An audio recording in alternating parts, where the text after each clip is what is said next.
Mental health challenges have been at the forefront of the pandemic, and as states like Michigan reopen, there are new mental health issues emerging. We spoke to a therapist from Pine Rest about what some of the challenges are post-COVID and how to cope.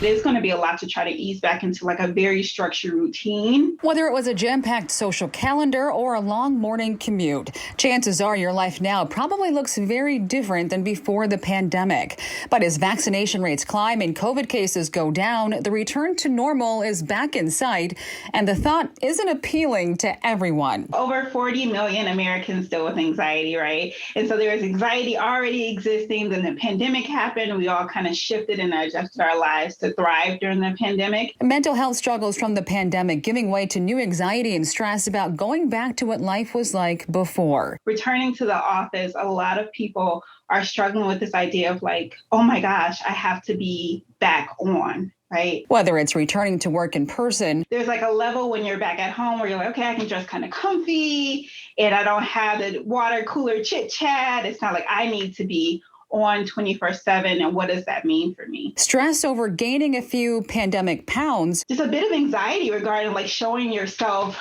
after pandemic life and what do I look like going back out into the world, working or dating. Or trauma from living through a pandemic. It kind of reminds me of the situation with 9/11, right? Like it affects everyone so differently depending on how connected you are to either someone who had it, or if you had it, or a family member passed, or if you are a medical provider during the pandemic. So what can you do now to prepare as Michigan eyes a complete reopening in just a few weeks? I think something that's important that I will tell my patients is to treat going back into the office just the same way you would if your child was going off to their first day of school. Really getting used to how it feels will take down the fear of like initially stepping foot back all in the door and everyone's overwhelming you and asking questions, how you been and are you vaccinated? So slowly putting your foot out there, I think will be helpful. If it all feels too overwhelming, consider turning to the professionals for help. I think that at any point where you feel like your anxiety or worries or fear or life in general feels so heavy upon you that it is hard to enjoy your day to day,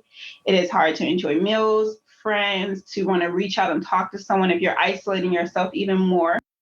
Of course, there are still so many telehealth options available to connect with a therapist virtually.